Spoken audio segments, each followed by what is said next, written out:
All right, a few days ago, Connor Sapphire asked for a special treat. He wanted me to do a deck tech on either Oloro Ageless Ascetic or Marquesa the Black Rose. I believe it was the Black Rose. Connor, you wanted the Black Rose, right? Anyway, so I said, yeah, I'll probably do Marquesa because Oloro's pretty boring. I've had it before. Didn't really do anything. But then I thought, what if we do something crazy? What if I took my entire deck building philosophy and shit on it and made Oloro, the ageless asshole. So this is going to be an exercise, a thought exercise, in how bad we can make this deck, but still have it relatively budget. You can see down here that the total cost for these cards is about 850 US, and I'm assuming that a lot of players have a lot of these cards. I'm not putting in crap like Nether Void, Chains of Mephistopheles, Tabernacle at Pendraveil, none of that, because that's just too high. Yes, if I'm just doing a thought exercise, I could include these really high powered cards, but then who cares? I mean, you can just put any, we might as well put Time Twister in it, right? Because everybody has one of those laying around. So, anyway, this is going to be a Laurel the Ageless Asshole, an exercise in how we can mess the game state enough to make our opponents hate us, hate the game, and hate themselves for sitting down and suffering this agony.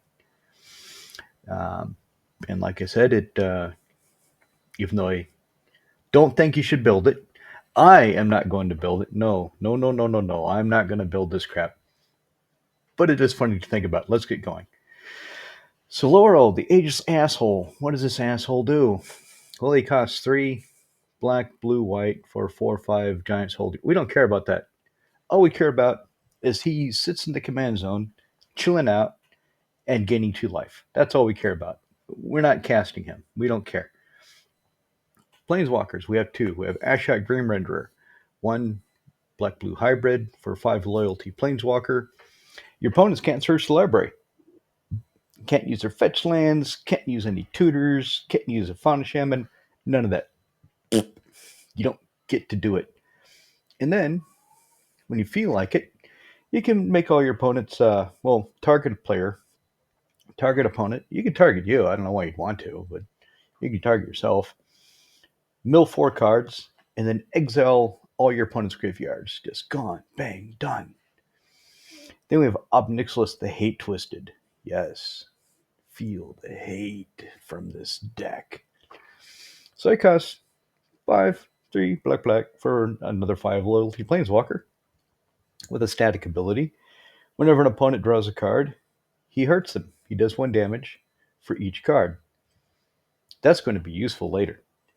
And then -2, destroy target creature. Its controller draws 2 cards. Takes 2 damage. Nice. There's not a lot of creatures in this deck. And I did say semi-budget. Okay, semi. I believe Academy Rector is the most expensive card I put into this list. Yes, she does cost quite a bit more than the average player wants to spend on a single card, but she's still within the realm of affordable. She's still sub 100 euros. Anyway, when she comes into play, sorry, I'm getting ahead of myself. When she dies, instead you can exile her and go search your library for an enchantment and just put it into play. And she's going to die when she comes into play if you get some of these other cards out. So that's why I'm getting ahead of myself. In fact, all your creatures, except Erebos, who is indestructible, when they come into play as a creature, they will die. That's kind of the point of the deck. But all you care about is using their comes into play ability. Chaomancer, 2 blue blue for a 1/2 human wizard. When she comes into play, return an instant or sorcery from your graveyard to your hand. Ornamentor, when she comes into play, you may return an enchantment from your graveyard to your hand. The casting cost, it's low. The power and toughness doesn't matter because you're not going to keep creatures around. Nobody is going to keep creatures around if you play this deck. Clever Impersonator. Okay, he's more interesting because he can be a copy of any non-land permanent on the battlefield. Anything. He can be a second Odd Nixless. He can be another enchantment. He can be a second Mana Vault. Whatever the hell you want. He's got a lot of versatility. A lot of in-string applications. So he costs 2 blue. Comes into play. Copy whatever you want that is into land. How much is he? $6 from. Okay, that's not too bad. Excuse me. Let me get a sip of tea. Okay, Erebos. So this is the only creature that you'll keep on the field because he's indestructible. Everything else is going to die. But, of course, if you cast Black Sun Zenith when I get to it, Erebos might die too. So, 3 black for a 5/7 enchantment. He's not a creature unless your devotion to black is 5. Your opponents can't gain life. They can't get out of the prison that you're putting them into.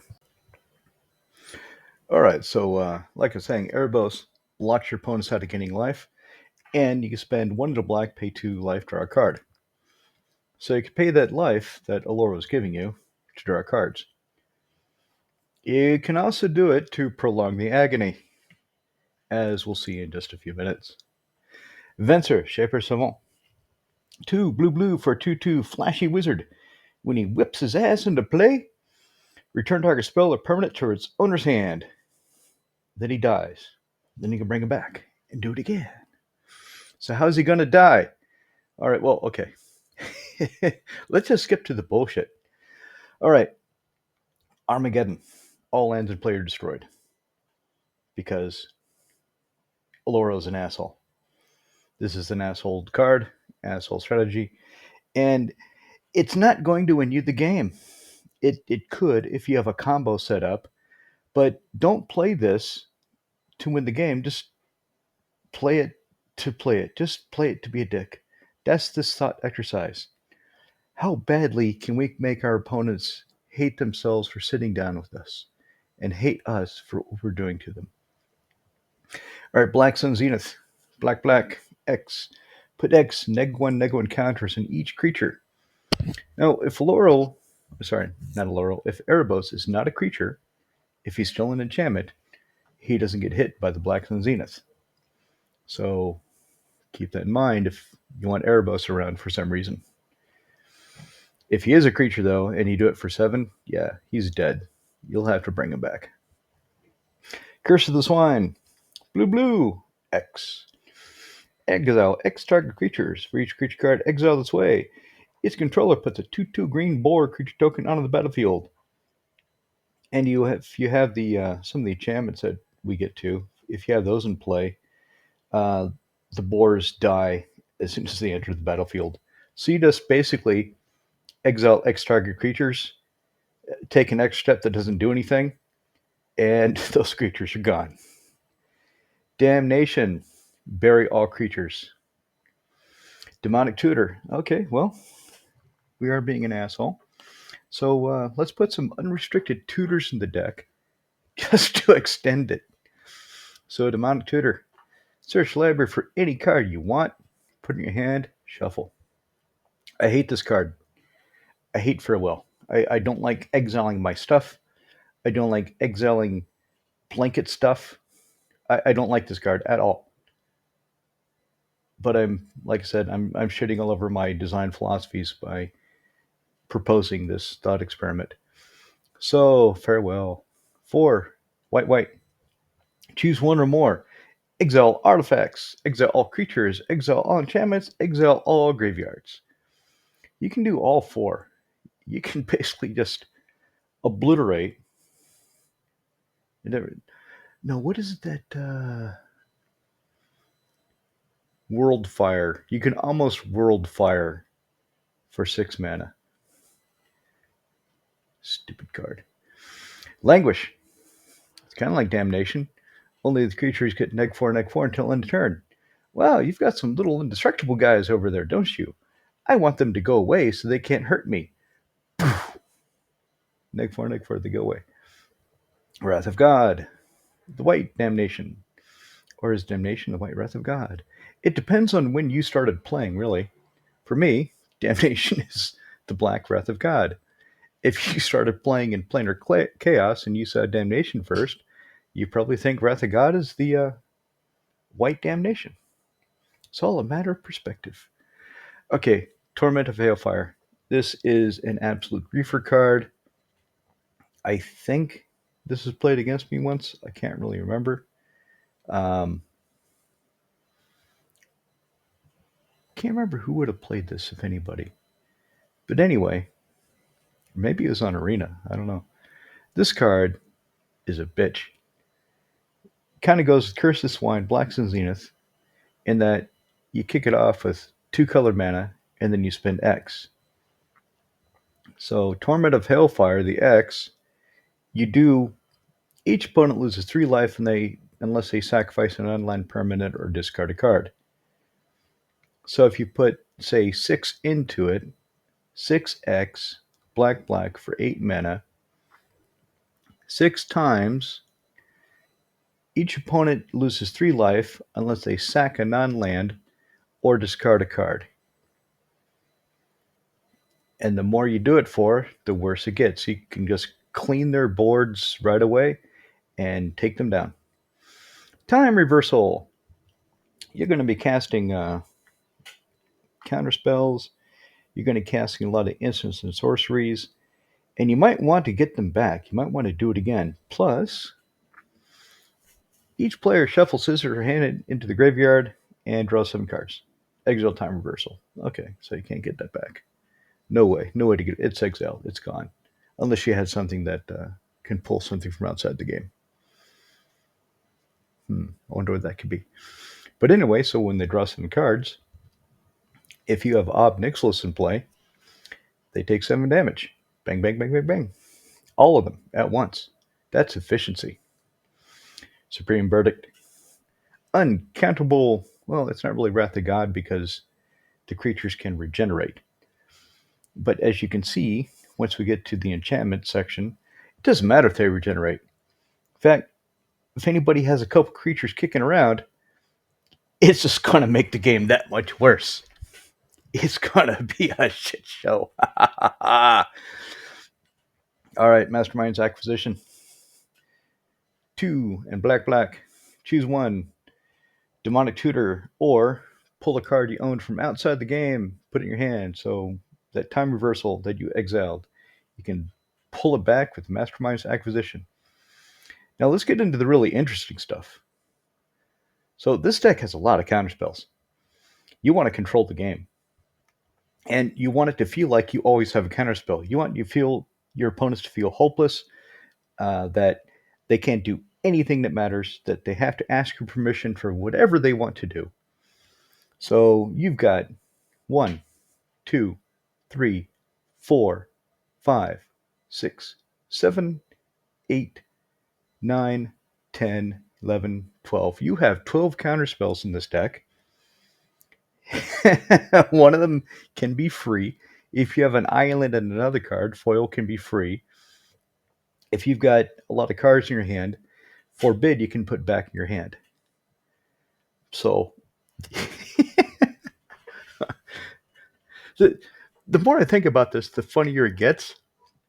But also, the more that I would not build this, and I would not be happy if somebody sat down with this pile of hate and expected me to play against them. No. So let's take a look at the non-counterspell instance. All 3 of the non-counterspells. Cyclonic Rift. Everybody loves an overloaded Cyclonic Rift, don't they? No, they fucking hate it. It's a griefer card. Especially if you don't win the game, and you're not going to win the game. It's just a delaying tactic to piss everybody off. Limdol's Vault. Sometimes you want to go find something. So Limdol's Vault can do that. Black, blue, look at the top 5 cards of your library, and if you don't like those, you can look at the next 5. You can pay 1 life, look at the next 5. If you don't like those, you can pay 1 life, look at them, and you can keep doing this until you find 5 you like, and then you set them aside, shuffle everything but those five, and then put them on top of your library in any order. So you can go find a set of five cards that include something or some things you want and stack the top five for your deck so you'll draw them when you want them. And if you have any card draw abilities like, oh, I don't know, Erebos, you can draw them ahead of time. Okay. So, Arcane Signant, just a mana rock. Who cares? Armageddon Clock. It just sits there, cost 6. And every time during your upkeep, you put a Armageddon counter on it. Does it call it an Armageddon counter? Put one counter. I thought it specifies what kind of counter it is. Okay, so anyway, you put a counter on it, and then everybody takes damage equal to the number of counters. So it just ticks away, and any player may spend 4 during any upkeep to remove a counter. So if it gets up to say 5, everybody's taking 5 at the end of your upkeep. Somebody might want to take 1 or more off, but then they can't spend that mana on anything else. They're just prolonging the inevitable. Also keep in mind that it says they can pay this during any upkeep. So it's your upkeep. There's 4 counters. You're going to put a 5th one on, and everybody's going to take 5 damage. Somebody can say, no, please, no. And they can spend 4 during your upkeep to take a counter off, and then you put that counter on that it would get anyway. But at that point, it would be 3, so they'd only take 4 damage. But anyway, it's just fun to kind of sit this around, look at it, and it's so pretty. It's Amy Weber. You have to love Amy Weber's art. It's just cool. Go find a couple basic lands rock. Mana rock, mana rock, mana rock. And yeah, okay, this is kind of expensive. You can get played ones fairly cheap. I have some that I've had for years. So I often forget how expensive this is now because I did not pay that much money for mine. So that colors some of the inclusion of a few of these cards is because I've had them for so long.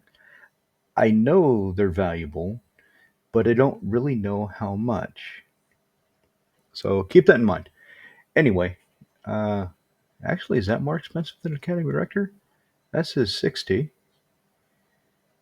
Yeah, Academy Director is still the most expensive card in this pile of hate. Okay, Armageddon Clock. They can watch it tick down until you get your own personal time twister. And then you can always get it back with Mastermind's Acquisition. So, 2 and a blue for an artifact. Tap 1, add blue. Spend 2 and a blue, put an hour counter on it at the beginning of everybody's upkeep, each upkeep going around. So you've got 4 players. That's 4 counters per turn. So in 3 turns, it'll strike 12, and you can shuffle your hand, graveyard, library together, draw 7 new cards, and then exile it. Enchantments. Now, before we get to enchantments, Teferi's Puzzle Box. During each player's draw phase, that player counts the cards in his or her hand, puts them on the bottom of the library, and then draws that many cards. So if you have Ob Nixilis out, and everybody's got a full hand, because they don't really want to cast anything because of the enchantment you have out, or they can't cast anything because you just cast Armageddon because you were bored and wanted to see what would happen, they'll take a lot of damage. And if they're trying to sandbag a counterspell against you, it'll go away. Now, it could be that they draw into another counterspell, but maybe not. Now, since this affects you too, that's another reason why you have so many counterspells. Because again, you want this deck to feel like you always have a counterspell. Like, no matter what they do, they have to ask your permission if it's something that might offend your eyes. Witchbane Orb. Excuse me. Witchbane Orb. Okay, this is not played very often. It's not a. It's kind of a junk artifact. Cost 4. When it comes into play, destroy our curses attached to you. Yeah, whatever. Nobody really plays curses. But you have hexproof. And you want hexproof because of the shit we're going to get into when we get into the enchantments. So you want nobody to be able to target you. Let's go with the enchantments now. Okay, first off, Aura Silence. This just pisses people off. 1 white. Artifact enchantment spells cost. It's no longer target opponent. It has been errated. All your opponents, all of their artifact enchantment spells cost 2 more to play. You can also sacrifice this to destroy an artifact or enchantment. And you have a few ways of getting this back. So you can repeat it. Now, one thing you could put into this deck is a Sun Titan. Even though all the creatures are going to die, he still has that ETB of when he comes into play. Put something with CMC 3 or less from your graveyard into play. So you could have a Sun Titan in here with expectation, like all your other creatures except for Erebos, they will come into play, their ability will trigger, and they will die. So, but the thing is, the only thing that really would hit is Aura of Silence. So it's a question for you if you want a repetitive disenchant. All right, let's keep going at the hate. Back to basics. Non-basic lands not tapped during their controller's untapped steps. Most of your lands are going to be basic. If your opponents don't play a lot of non-basic lands, replace this with something else that'll piss them off. I'm sure you can think of something. I don't have to tell you everything that'll piss people off. Black market. Creatures are going to die in this game. Creatures are going to die a lot. This is going to get a lot of counters. So black market is 3 black for an enchantment. Whenever creatures put into a graveyard for play, gets a charge counter. At the beginning of your pre-combat main, add black to your mana pool for each charge counter.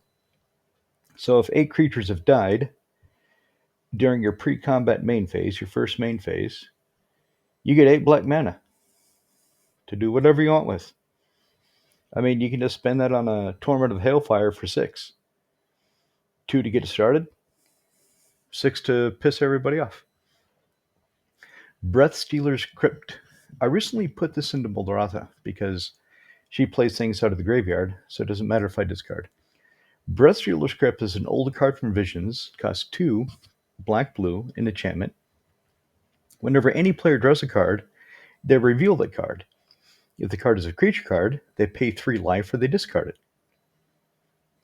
So it gives your opponents a bad choice. It does affect you too. So if you have a counterspell, they will know it. But that shouldn't bother you because they'll know you have it and they'll have to play accordingly. Darkest Tower. 1 black mana. All creatures are black. Well, why do we have that in there? Why do we have that in there, indeed? Endless Whispers. I wasn't in this game. And I'm glad I wasn't in this game. But we had a guy that he loved playing cards that messed with the game state. He just loved playing different effects just to see what would happen. And one time he had this and Spreading Plague. So this, 2 black enchantment. Each creature has, when this creature is put into graveyard from play, choose target opponent. That's why you need hexproof. So you can't be the target opponent. That player puts this creature from that graveyard into play under his or her control in a turn. So this just bounces creatures around. They die and they come back. And it just causes chaos. It causes confusion. It fucks with the game state and people don't like it. And then you go over here to Spreading Plague. Whenever a creature comes into play, destroy all other creatures that share a color with it. They can't be regenerated, they get buried. So if you have Darkest Hour out, Spreading Plague, and Endless Whispers, so anybody plays any creature. Well, all creatures are black. So Spreading Plague says that black creature kills all of the creatures share a color with it, so all other creatures die, and then Endless Whispers triggers. So each creature goes to graveyards, and then everybody has to choose somebody else to get that creature, right? So it just creates this chaotic pile of triggers that have to be resolved. And if there's enough creatures, nobody likes resolving it. Nobody, nobody's having a good time when the stack has 20 different triggers and you're not sure what's going to happen, especially when you add to it with Tainted Ether. So, Darkest Hour, Endless Whisper, Spreading Plague, Tainted Ether. All creatures are black.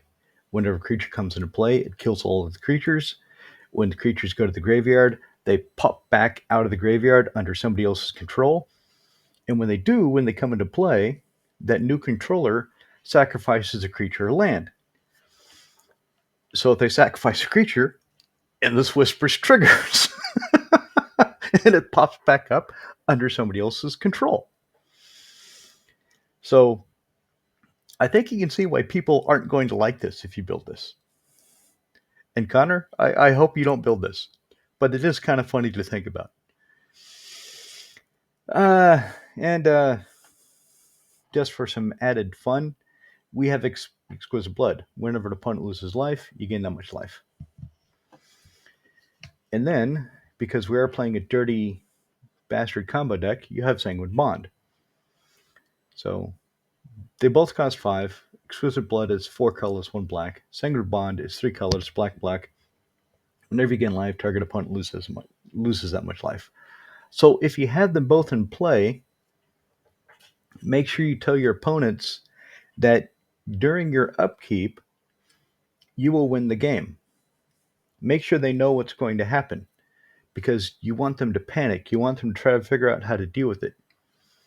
Because if you have both of them play, as soon as Oloro triggers on your upkeep and gives you the 2 life, it starts a chain reaction that kills everybody.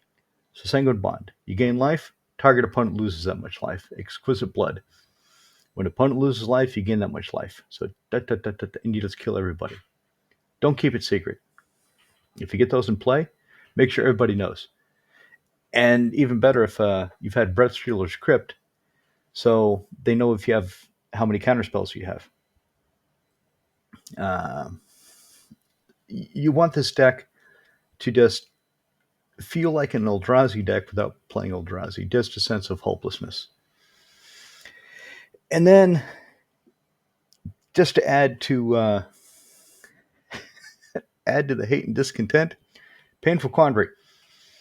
Whenever an opponent does cast a spell, they lose 5 life unless they discard a card. And if you have Exquisite Blood, if they pay the life, you gain that much life. Phyrexian Reclamation. 1 black for an enchantment. 1 and a black. Pay 2 life. Return target creature card from your hand. So this is how you get your creatures back. So your creatures will die. The idea is you get Spreading Plague out. And if you don't have Darkest Hour is the weakest part. Spreading Plague and Endless Whispers, Tainted Ether, those are the funny parts. Because Spreading Plague, if you don't have Darkest Tower, if it's not guaranteed a creature coming into play will kill everything, at least when a creature comes into play, it will kill something. So everybody's going to have to figure out what creatures it kills. So if you play, say, your Arcane Mentor. Well, all blue creatures die. All blue-black creatures die. All blue-red creatures die. So everybody's going to have to look at the creatures and decide what dies and what lives. And maybe they'll figure out some way to save some of them by changing their color, depending on if they have an effect or not. It'll add chaos to the game state. And that's what you're looking for with this Oloro, the ageless asshole. And since we're being an asshole, asking somebody, "Did you pay the one?" after every single spell in the most annoying voice you possibly can, or "Did you pay the two?" whenever anybody draws a card, that that'll win you a lot of friends, I'm sure. And Smothering Tithe, don't forget Smothering Tithe. If you trigger time reversal, so they've drawn 7 cards, they have to pay 2 per card, or you get a treasure token from all your opponents for every card they drew from that 7 that they didn't pay for. Just saying. Now, there are other things you could do with this, like when a creature comes into play. Um, I'm trying to think of the effect. I know there's effects that when a creature dies or comes into play, liability. You can really make this evil. So if you put in liability, whatever card is put into player's graveyard from play, that player loses 1 life. So if they have Endless Whispers and Spreading Plague out, creatures will die, people will take damage, and then it'll pop back up under somebody's control. It will die. They'll take damage. It'll go under somebody else's control, and you just watch it bounce around while you sit back and sip your beer. Let's move that to the considering. What else do we have? Sphere of safety. Safety. So if you get in a situation where things aren't quite working, you haven't drawn any kind of removal spell, you didn't get a Wrath of God in time, you didn't get Languish, you don't have your enchantments online, you kind of blew a few of your counter spells, it's just not working. You can hide behind a Sphere of Safety for a little while. So Sphere of Safety is 4 and a white. Creatures can't attack you or planeswalker control unless control pays X for each of those creatures, where X is the number of enchantments you control. And given that you have 17 enchantments in this deck, 16 you see here, plus Erebos, you should, if you're playing Sphere of Safety, about the time you play it, you should have, I'd say, 3 or 4 enchantments.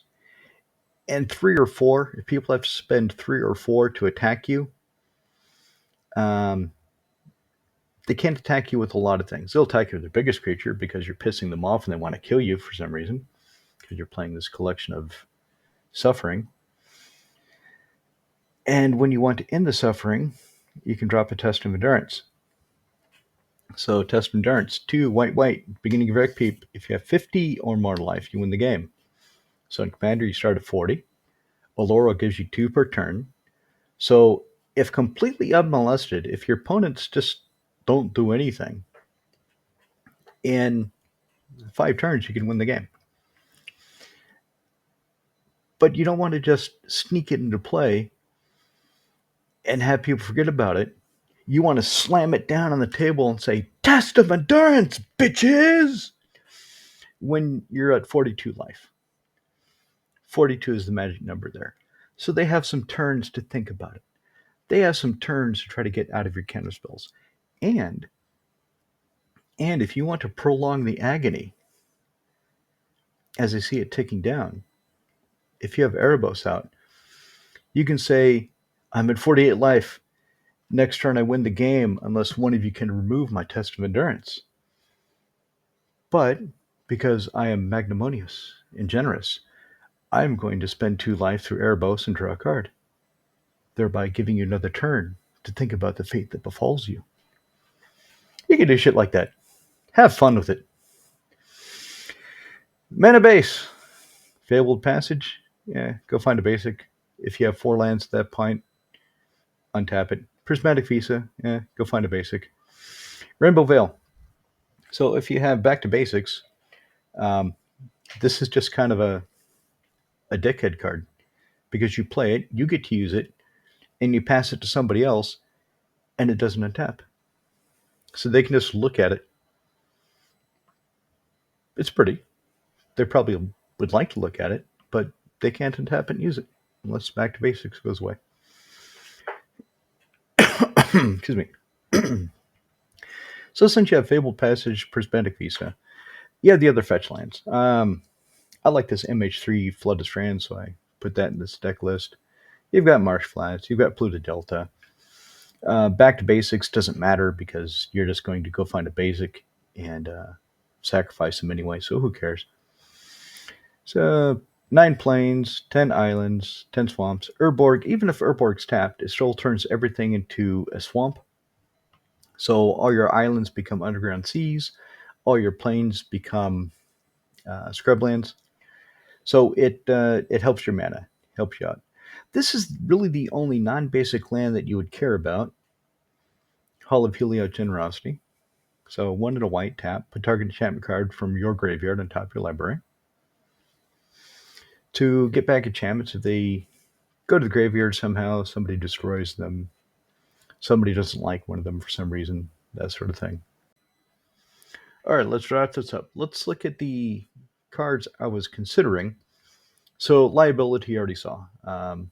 Liability, whenever a card is put into a player's graveyard from play, that player loses 1 life. So hilarious with Endless Whispers, especially if you can't be targeted. If the creature cannot come into play under your control and then die due to Spreading Plague, because you lose 1 life. Humility. The reason Humility is under consideration and not actually in the main deck is it because it negates Endless Whispers. So Endless Whispers, that enchantment grants an ability, the ability to pop out of graveyard under somebody else's control to the creatures, and Humility takes that away. It could be that, again, don't build this. I'm not going to build it. I'm not advocating anybody build this. It's an absolute griefer deck. But if you do, and you think Humility would be better for your play style and what you want to do, then by all means, go ahead. And then we have this combination of Enchanted Evening. So all permanents are enchantments in addition to their other types. Or a thief.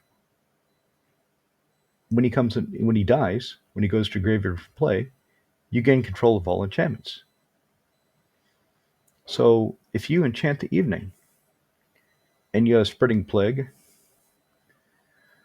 or just some other way to get him killed, he comes into play, dies, and you get control of everything.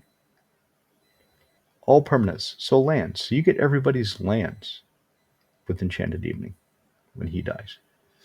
That's pretty nasty. That's pretty dirty. So that is Oloro, the Ageless Asshole. And yes, some of the ideas aren't fully fleshed out. It could be tuned more, but I'm not going to. I'm not going to. This is fun. I enjoyed looking at some of these cards. I enjoyed thinking about the grief and anguish and salt that would pour onto the table if I were to play this. But since I don't actually want to be the target of all that salt, I'm not going to play it. I'm not going to build it. But anyway, you do you.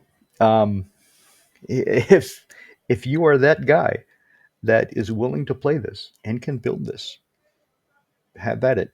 Just don't sit down with me. I want to do that again. Zoomy dooby dooby. Zoopy doopy doo. Motherfucker.